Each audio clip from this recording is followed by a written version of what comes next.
Greetings, I am Tom Earl. On this week's episode, we talk nonprofit fundraising with Laura Ferretti. Check it out.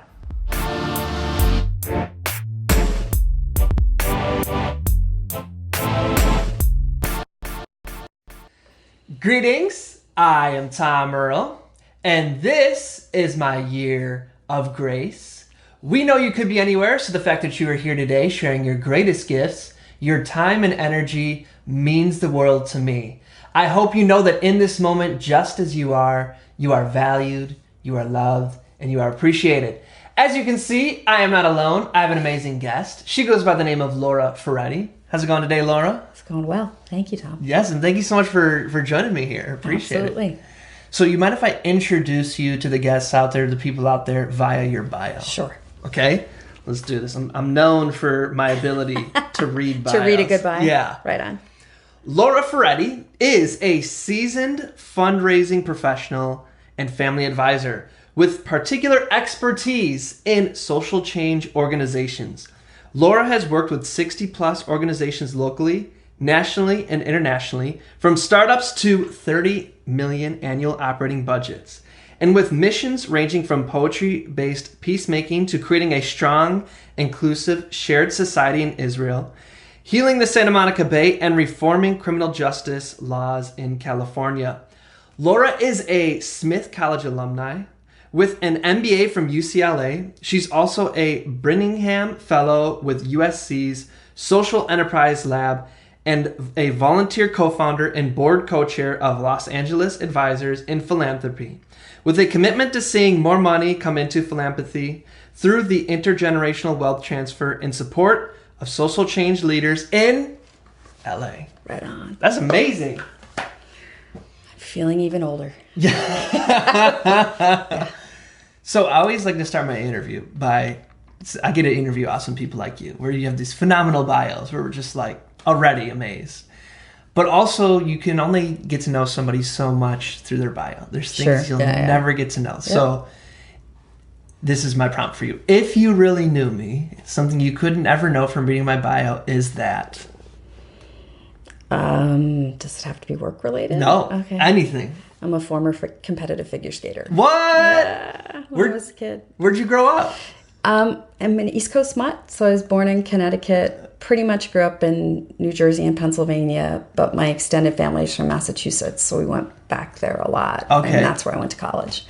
Well, I played ice hockey. Oh, right on. Yeah, so we're ice skaters for sure. Oh, yeah, we always used to pick on each other for tearing up the ice more. Exactly.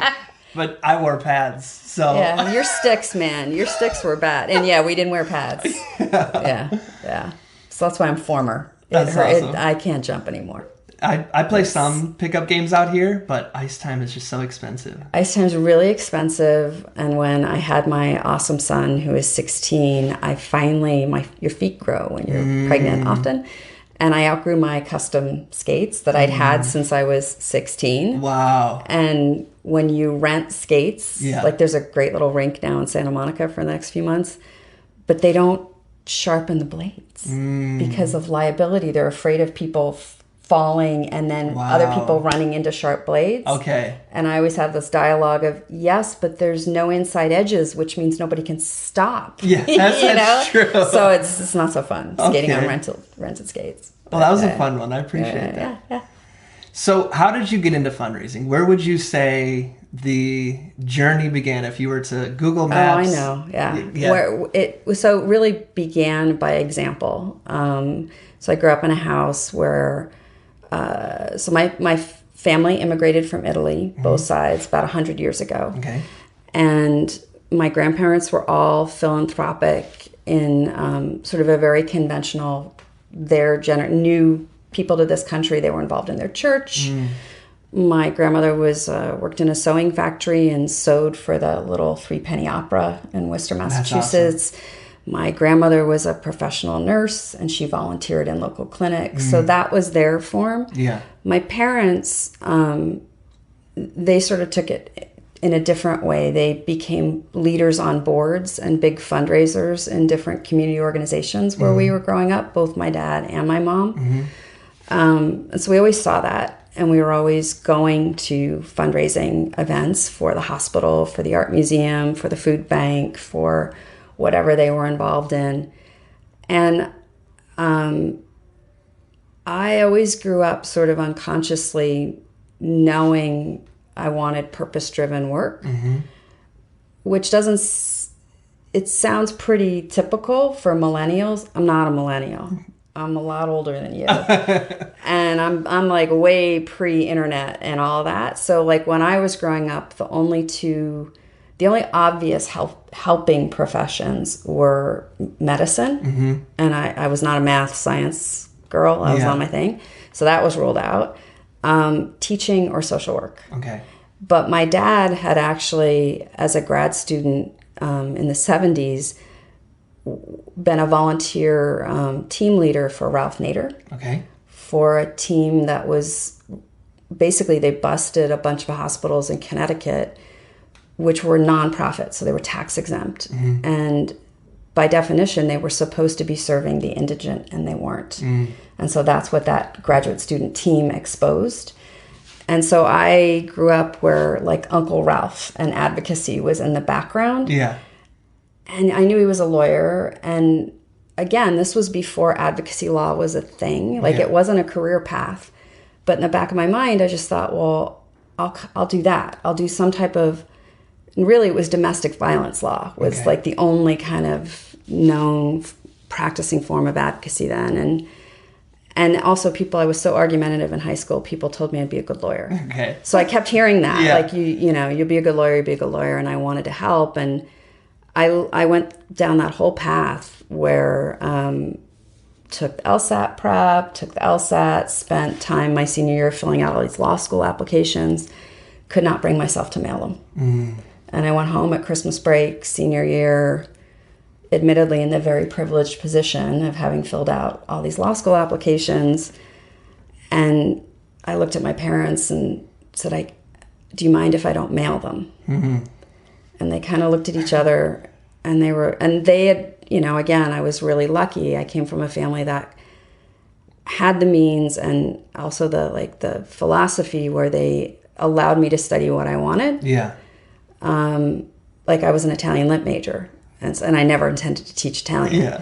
So they said, well, why would we mind? It's your life. And at 21, instead of being happy, I start crying. And they were like, we just told you don't have to mail them. Why are you upset? And I said, because I don't know what I'm going to do. And, my dad looked at me and said, well, why did you think you wanted to go to law school? What do you mean? Like, why did you think you want to go to law school in the first place? And I said, because I want to help people. And he starts laughing because he was a business guy. He hated lawyers. Okay.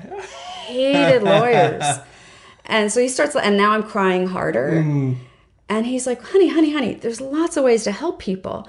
And I said, don't tell me to be a teacher or a social worker. I'm going to end up with 15 cats and 20 kids. It's not going to end well. Thinking he meant sort of direct programming. And he after an hour of me crying and my mom listening and my dad talking, and all I remember at the end of it was he looked at me and he said, if you want to change the world, learn how to raise money. Because if you raise money, you can do good with it. Yeah. And somebody will always hire you. You'll always have a job, nonprofit or for-profit. And he was like, Laura, there's actually the nonprofit fundraising is a great path because there isn't the glass ceiling. Now there actually is, but it's not as bad comparatively. Yeah.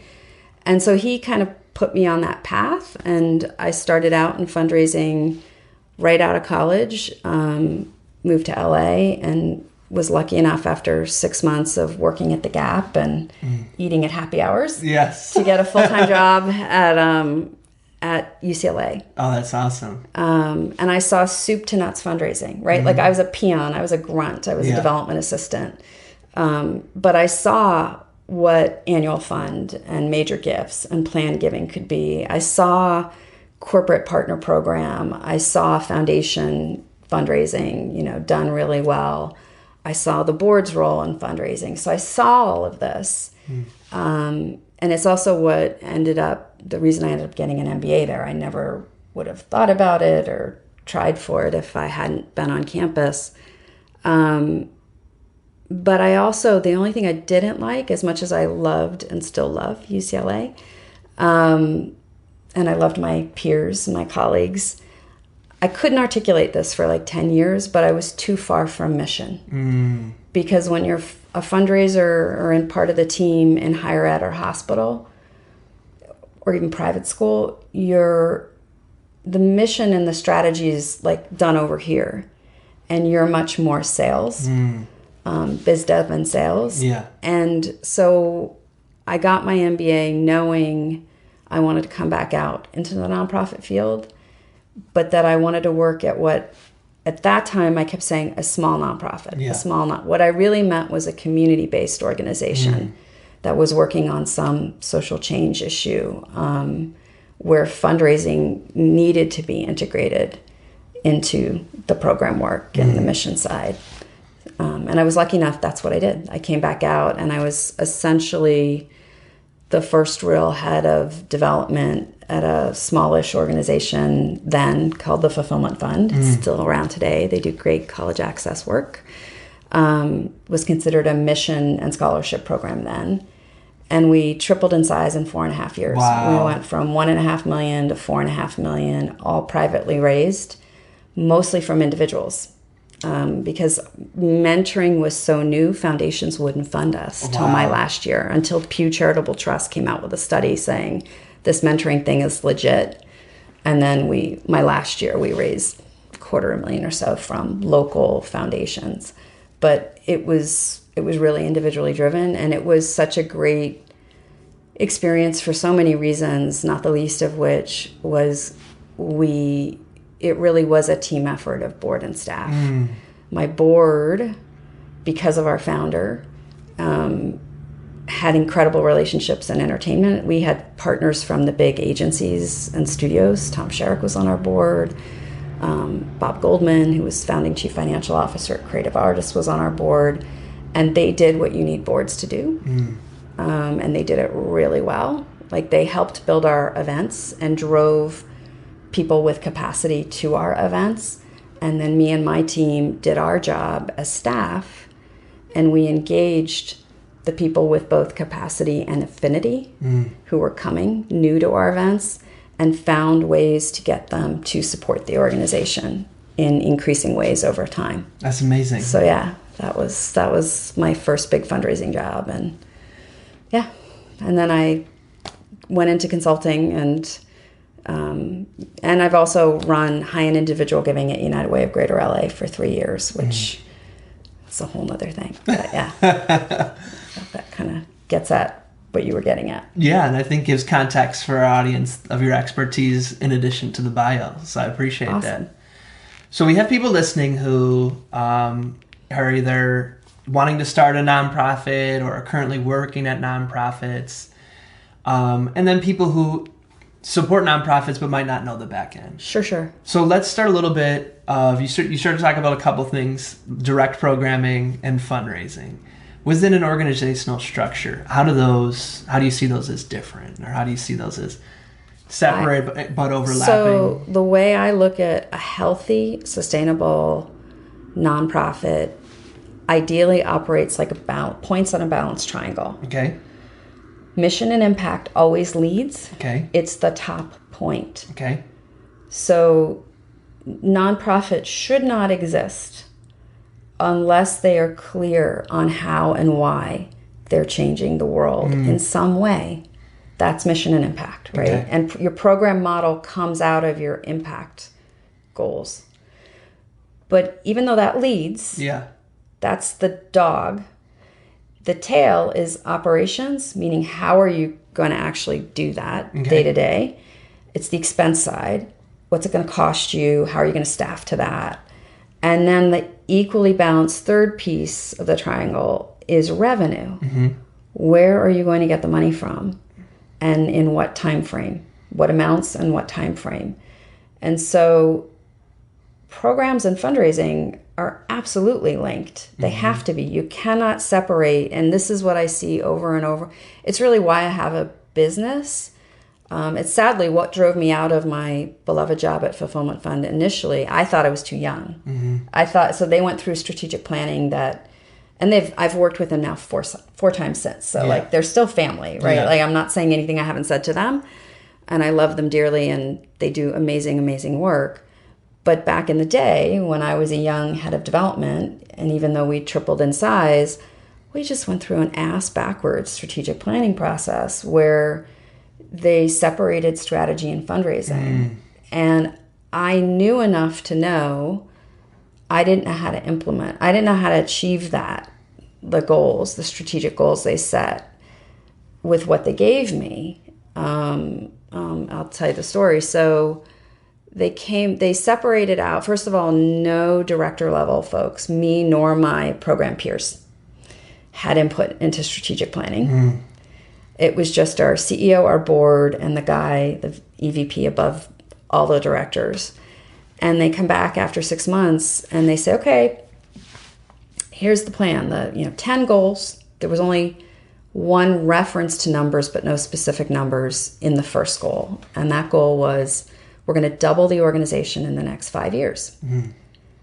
And I look at this in a senior team meeting, and I tried to do the political thing. Oh, this is great. This is fantastic. And meanwhile, me and all my peer directors were pissed. We're so mad, right? But I'm like, oh, I know that's not going to get me anywhere. So this is fantastic. This is great. I just have one question. Okay, what's that question? What do you mean by double? And the guy who's running these, what do you mean? What do I mean? I said, well, right now we have 8 programs, 4 big ones, 4 small ones. Most kids are only in one program. Some kids are in more than one program. Every program has different outcomes, and they certainly have a different cost structure. So are we doubling all 8 programs equally? Are we quintupling some strategically and exiting from others? And he's looking at me and blinking. And I said, because at a minimum, the answer to that question tells me how much money I actually need to raise. It also tells me how I'm going to do it. Because as you know, most large dollars are going to come in restricted. So just telling me to go raise as much unrestricted money as possible is not a viable answer here, especially if you're not planning on going from $4.5 million to $9 million in the next 5 years. I don't know how to do that. And the irony was, so I make that thing, and he's still blinking at me. So is the CEO. Walk out of that meeting, and my phone's ringing.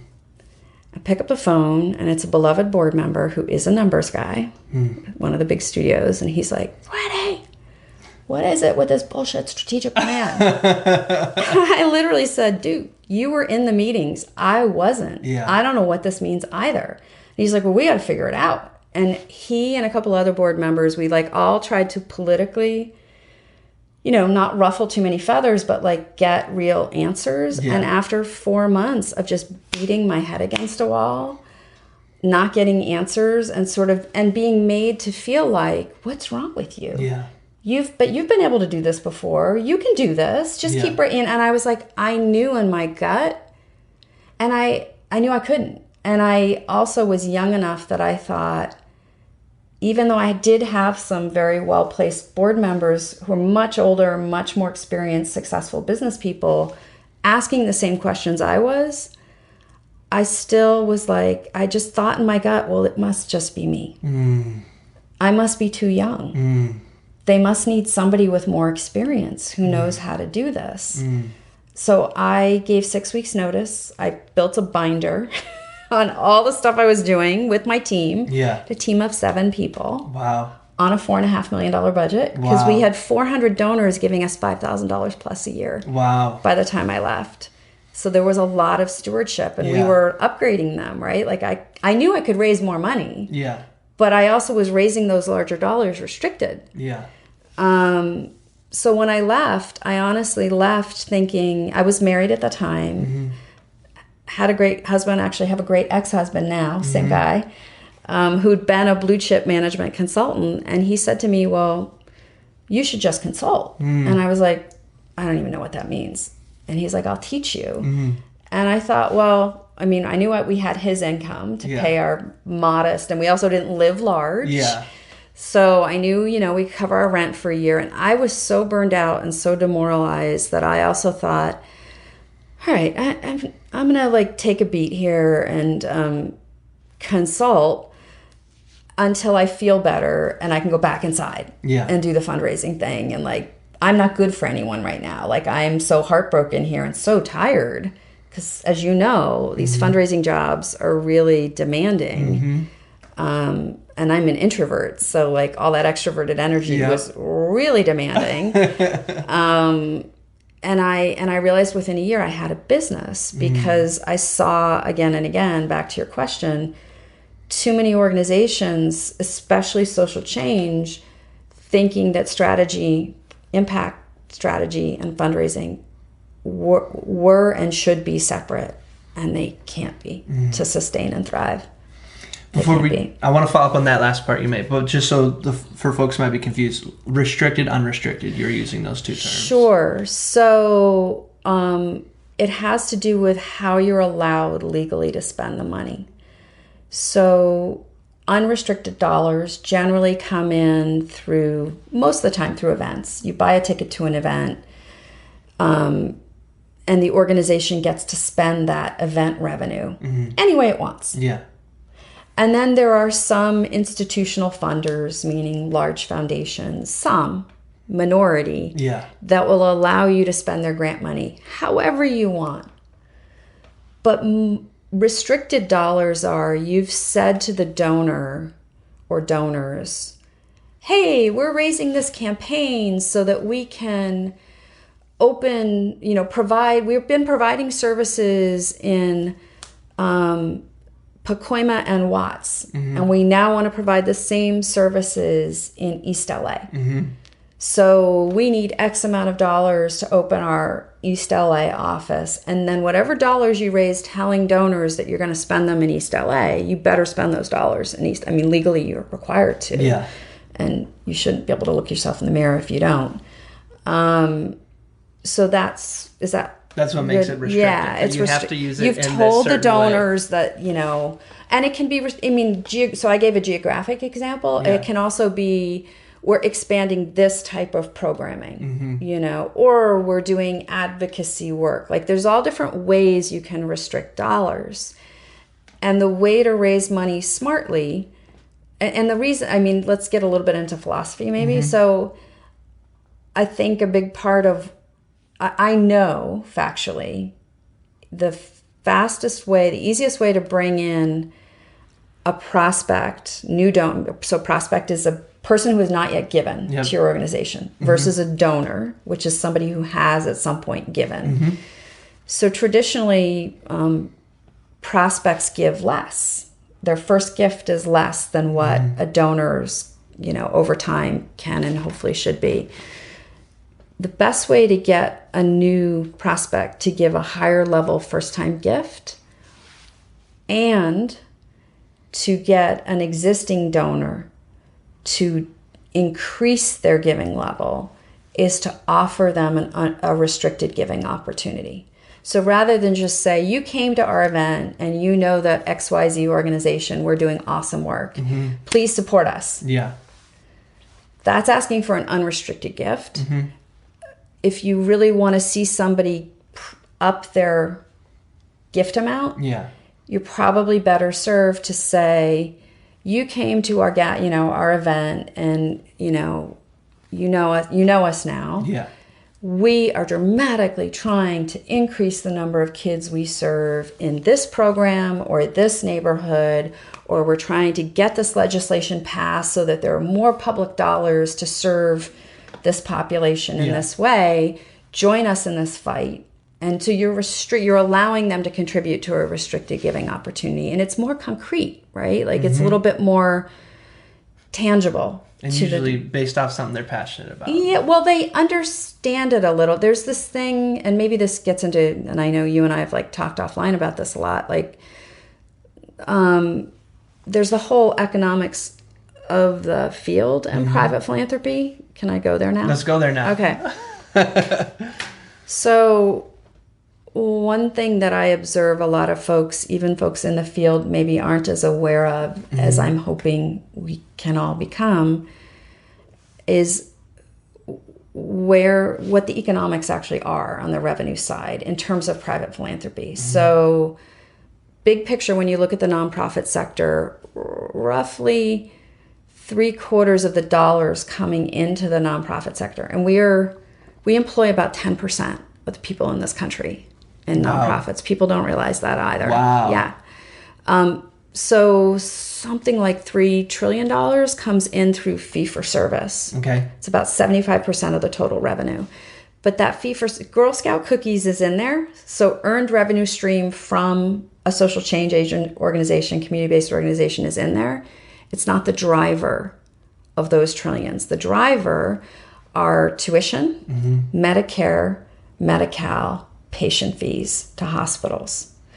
And then about 13% overall of, again, all the revenue that comes into the nonprofit sector annually, 13% comes in through private donations. Okay. I think I'm going to get this number a little bit wrong. I think it's around 430 billion right now, coming from a combination of private individuals like you and me writing a check to Girl Scouts or Kiva or Habitat or Community Coalition or Liberty Hill or whatever we care about. Yeah. So traditionally, and I'm quoting GivingUS study. Okay. And I highly recommend anybody who's interested in fundraising or nonprofits, you can sign up for GivingUS's mailing list. It's one of the best producers of consistent data in the field. Every June they put out a report. You can pay for the report, or you can do what I do. You can sign up for the free executive summary, which is still, it's a great amount of data. Yeah. They've been doing this for over 40 years and comparing it apples to apples, which is why it is one of the best sources of data on private philanthropy. And what they've shown is, like, so of that 13% total revenue coming in from private donations, it generally goes up. The amount generally goes up in absolute dollars, roughly 3% a year or so, although the last 2 years have been a little wacky. Okay. But just wacky in terms of 40 years. Yeah. It's pretty consistent. But the revenue pie has basically been fixed for 40 years and doesn't look to change anytime soon. And what I mean by that is, again, individuals like you and me for 40 years have made about 72 to 75% of all donations in private philanthropy. But it's not really just 72 to 75%, because one of the other slices of the pie is called bequests. We know statistically bequests usually make 6 to 9% of the private donations. Well, bequests only come from individuals. Bequests are gifts, planned gifts. Essentially, somebody passes away and they've included a nonprofit in their will, in their estate plan. Companies don't make bequests. Yeah. Only individuals do. So you add that 6 to 9% to the 72 to 75%. Then you look at the foundation slice. Well, foundations generally give 12 to 15% a year, 12 to 18% at most. But we now know 2/3 of those foundation dollars are coming from foundations that give away $50,000 or less per year. Wow. So if you're a foundation giving away $50,000 or less per year, do you think those foundations have staff members, paid staff members, advising them on, like, reviewing grants? Do you think so? No, right? Because they'd be paying, right? Yeah. Do you think they have a website that says, "Hey, here we are, give to us, apply to us for a grant"? No. It's an invitation only, or a closed RFP, request for a proposal, which essentially means those foundations act like individual donors. Just a little more organized. Right. Well, maybe not even. Just quiet. They know they're going to give out 5% a year of their corpus. Yeah. But they have a small board. It's all family members and maybe one outside advisor, their attorney or their accountant, who just fills out the paperwork, basically. And so it's whoever that family is personally involved with. Okay. And there's nothing wrong with that. Yeah. But you need to be aware of that as fundraisers. And the smallest slice is from corporations, which is very counterintuitive to a lot of my clients. But this has been the trend for 40 years. It's usually 4 to 6% a year of all private donations come from corporations. We also now know in the last 20 years that half to 2/3 of those corporate gifts are in kind. It's not even cash. I think the driver is big pharma giving product, and it's mostly going overseas for HIV and malaria. Okay. But it also includes company volunteer time. Yeah, that's what I was thinking of. So, we have the sector has 3 to 4 trillion in it. 75% is coming from earned revenue. But again, it's tuition, it's patient fees, Medicare, Medi-Cal. Do you mind if I pause you right there? Yeah. Because everybody thinks that, entrepreneurial philanthropy, what's the word? Oh, the social enterprise? Social enterprise Right. is like because when they hear you say this, Yes. oh, see, you need more. But that's why I specify that, yes, Girl Scout cookies are in there, as one of those revenues, but it's not the driver. The driver is Medicare, Medi-Cal, Medicaid. The driver is tuition to private schools, colleges, universities. The driver is patient fees. So adding a social entrepreneurial aspect to your nonprofit. I'm not saying don't do it. Yeah. But it's not like you're guaranteed to pay off huge. It is, first of all, it is a completely separate skill set than raising dollars from private philanthropy or public sector. Yeah. You're looking for different staff members with different proven expertise and different networks. And if you, as a small nonprofit, can bifurcate effectively but usually for smaller nonprofits, they're having a hard time doing one form of revenue raising well. So usually what I say, if they're fairly small organizations, or even if they're larger and they're underinvested in their revenue piece, because most often what I see when you look at everybody's super invested here. What's here? For people who can't see. Impact and programs. Okay. And mission. And they should be. I mean, that's why we exist. I'm not saying not to be. Yeah.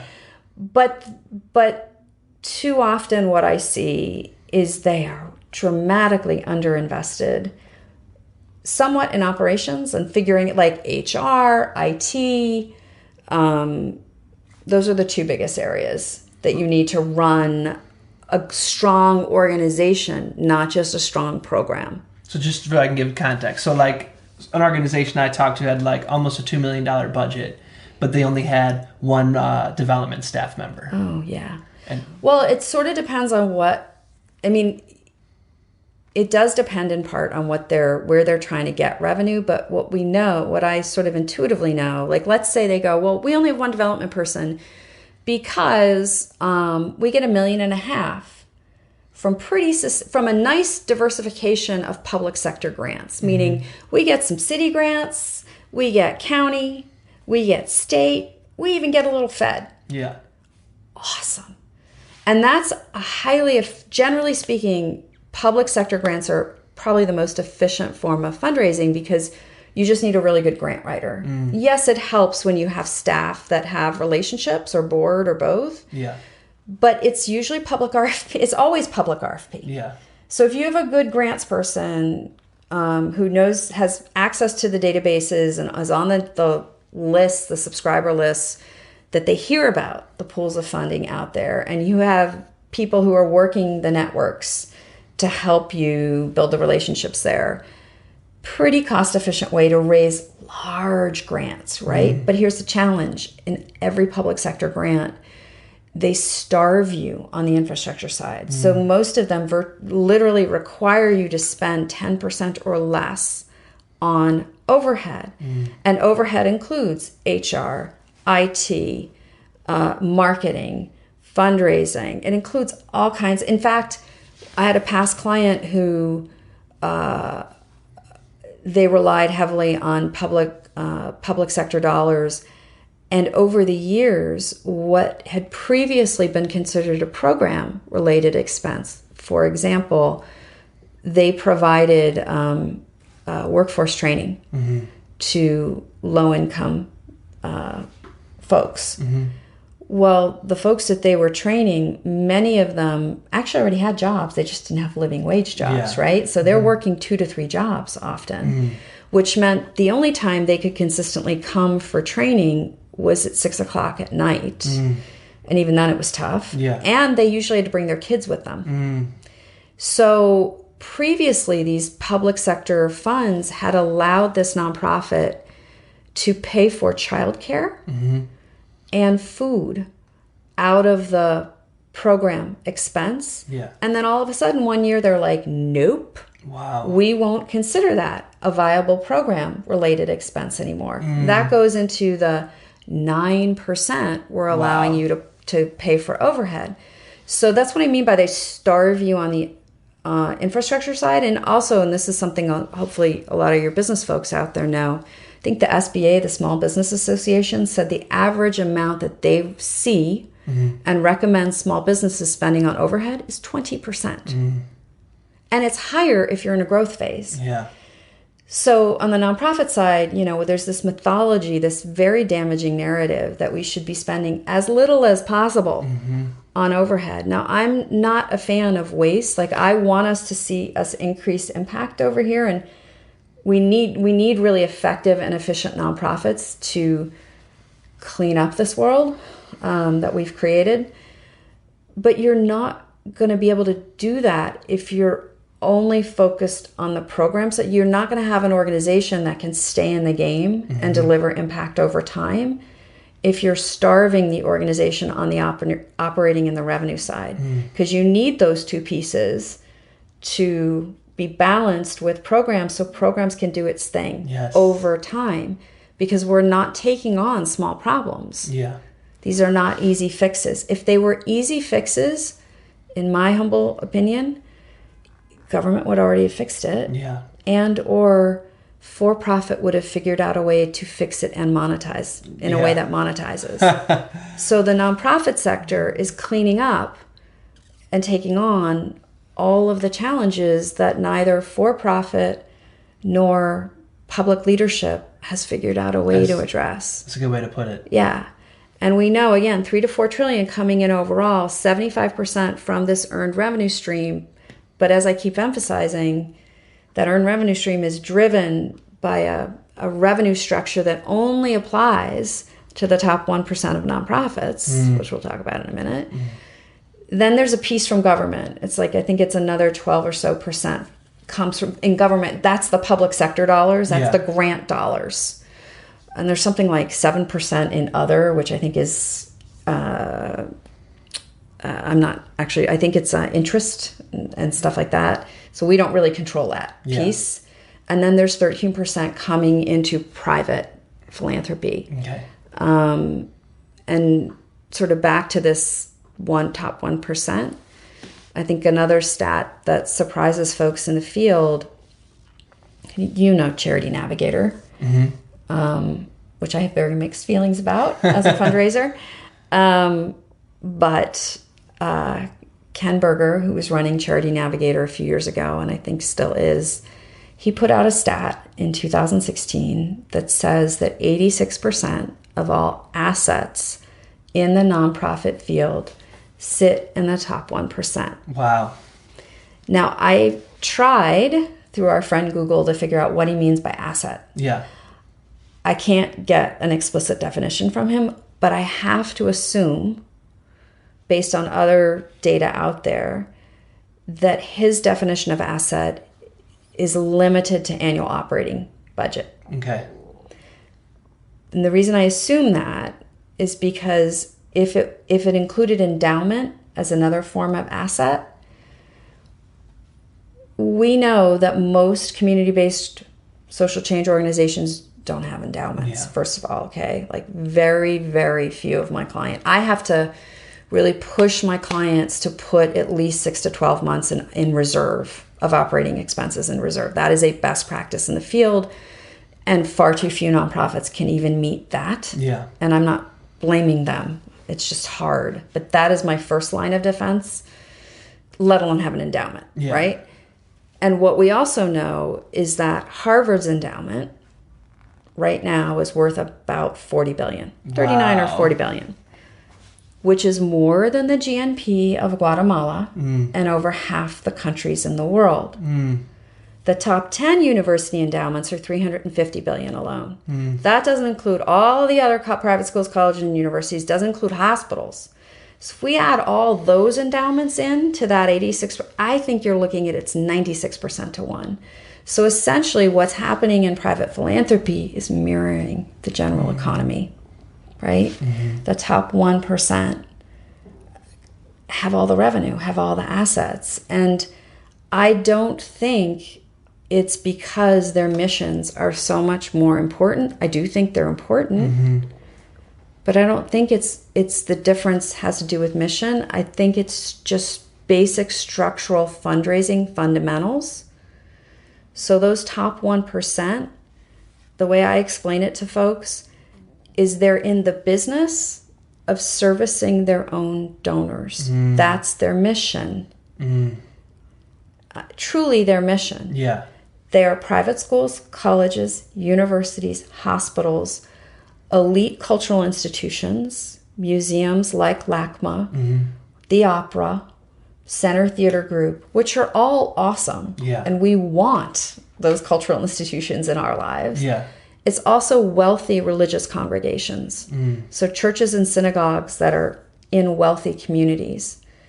And what I mean by service their own donors, so the bulk of the people that those organizations serve from a mission standpoint have the ability to write a check, a financial contribution to that organization, if not today, then at some point in the future. Whereas you compare that with organizations that are serving everybody else, and very few of their direct client constituents can write a meaningful financial check, if ever, in their lifetimes. So the first structural fundraising difference is the top 1% over here, they have a built-in donor base. Yeah. Alumni, grateful patients, patrons of the arts, families that tithe to their church or synagogue. Yeah. Second is they have built-in donor engagement. And what I mean by that is,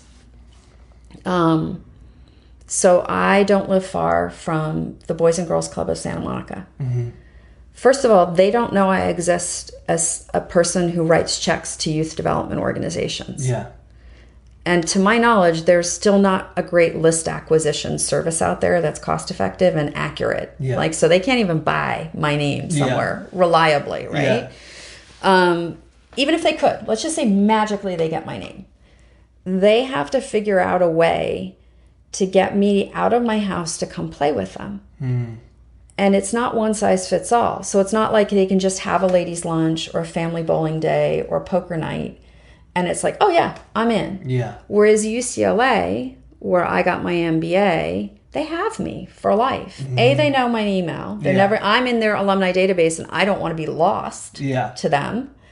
But B, you know, because of my past affinity, my son and I root for UCLA basketball.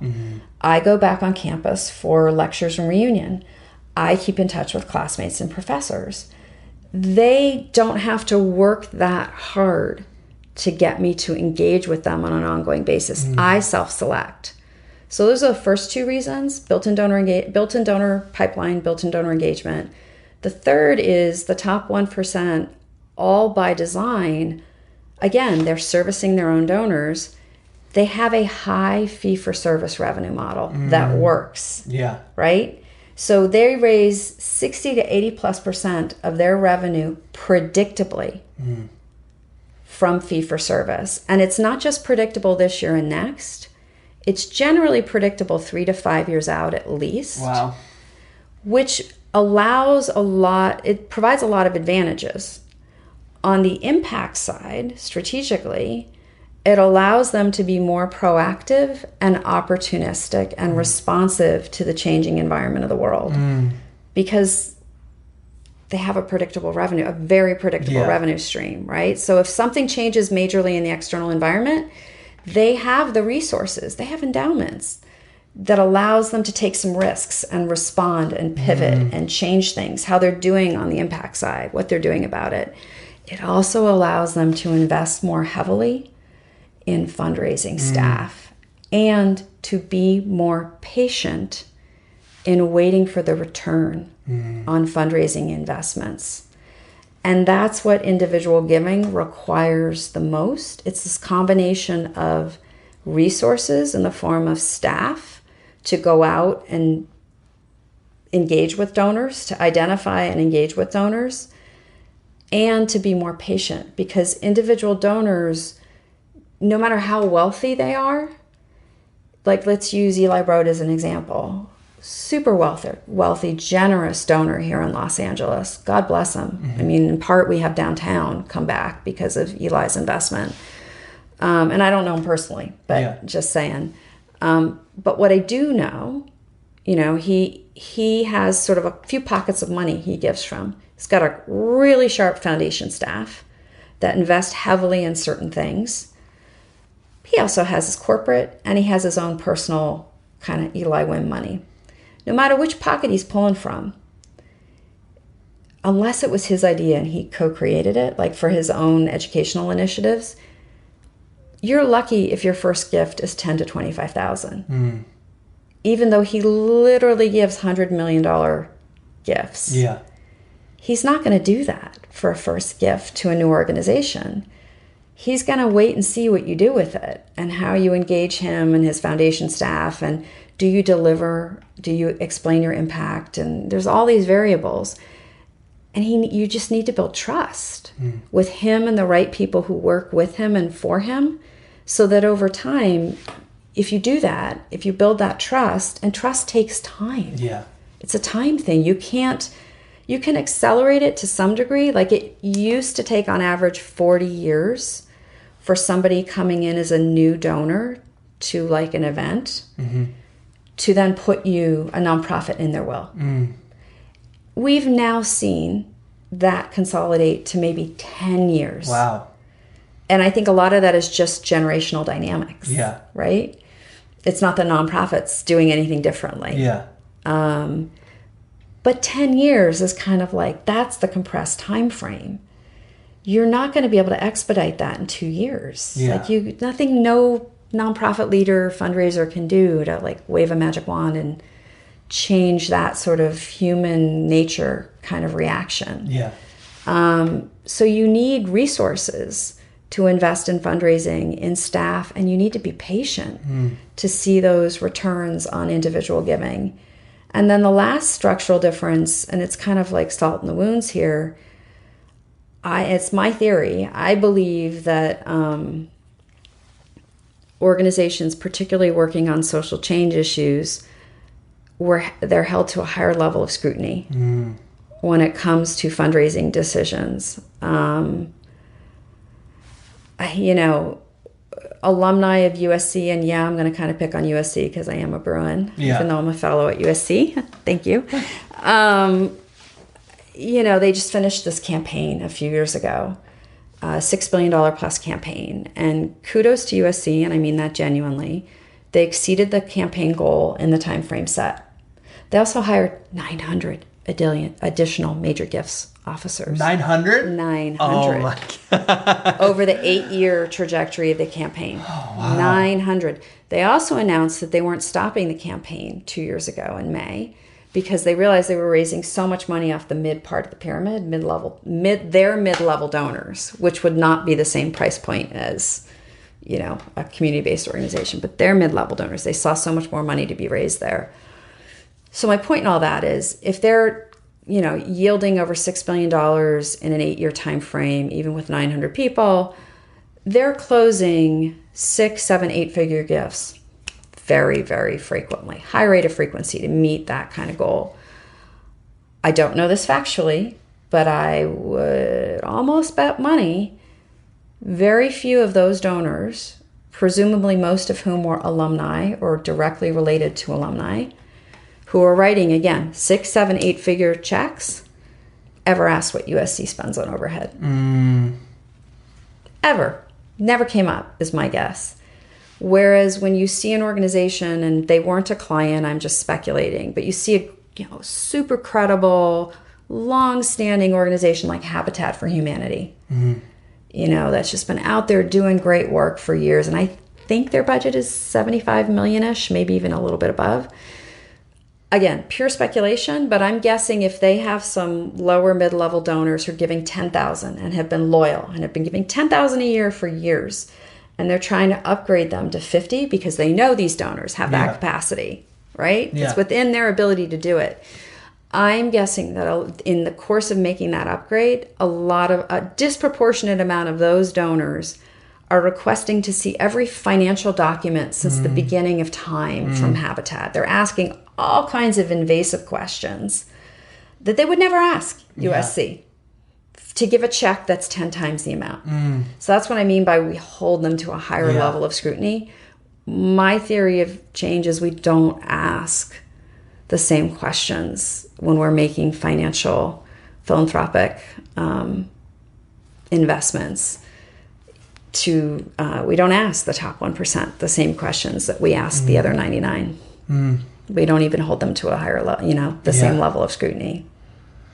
Well, for folks who are in nonprofit world, I know all that you just said. I know the first time I heard it was huge ahas for me. So for folks who maybe they're not in the nonprofit world, this is huge stuff that you're sharing with us. Thank you. So I appreciate that. Absolutely. So a couple of questions that I ask everybody that comes is, you heard that it was my year of grace. This is going to be like the last 3 weeks. I think your episode's going to come out like the second week in December. So what is your definition of grace? My definition of grace is when things don't go your way, still being able to be your best self. Life has challenges. Yeah. Life is beautiful and for many folks full of opportunity, and even for those who aren't born with the privilege of opportunity, I see some amazing examples of people being able to create opportunity. Yeah. But there's always going to be challenges, and so how do you maintain trust in yourself and trust in humanity, even when things don't go the way you want them to? That would be my definition of grace, I think. That's amazing. Thank you so much. You're welcome. So where can folks reach out to you to get in contact, let you know how awesome you are, to work with you? Thank you. I'm on LinkedIn. I don't have a website, as you know. That's by design. But you're welcome to reach me on LinkedIn. You can also reach me via email at laura@impactful.com, which is IMPACTPHIL. Okay. .com. Yeah. Okay. And for those who are listening on the go, all show notes, tommerl.com/Laura, tommerl.com/LAURA, tommerl.com/Laura. I want to thank you so much. This was such a pleasure to have you here. Awesome. I really appreciate it so much. I know people listening, they might not realize it, but your time is very, very valuable for this. Thank you. You're an expert in this field, so that you sat down and freely gave us this expertise. Just really appreciate it so much. Thank you for inviting me. I'm flattered. Of course. So, thanks. Our closing ritual is to share with the audience an invitation. So what would you like to invite them to consider, to do, to become, to evolve into? What is your invitation? My invitation would be, when you yourself are making your charitable investment decisions, and others you know, that I'm not saying don't support higher ed in the hospital. I support where I was lucky enough to get my education, Smith and UCLA. But ask the same questions as organization. Hold organizations to the same expectations and standards. So if there's a small community-based organization in your neighborhood doing awesome work, or an advocacy organization working on climate change or trafficking or something you really believe is a crisis, and they might not have the same marketing. They certainly don't have the same marketing budget as your college. Yeah. Their staff might not be as responsive to you as the alumni relations staff are at your college, because they don't have the capacity. To just consider consider how are you asking the same questions and expecting the same behaviors of both places when you're deciding how much money to give. That's awesome. So I appreciate that. Yeah. Thank you once again. I really appreciate you coming on. Oh, my pleasure. Thank you, Tom. Of course. And to all those listening, as always, we're wishing you peace and blessings. Thank you. One more thing. I'd love to continue the conversation. Feel free to join me at tomearl.com/join. Subscribe below, or let's connect on social media. Tom Earl Artist. Thanks again for watching.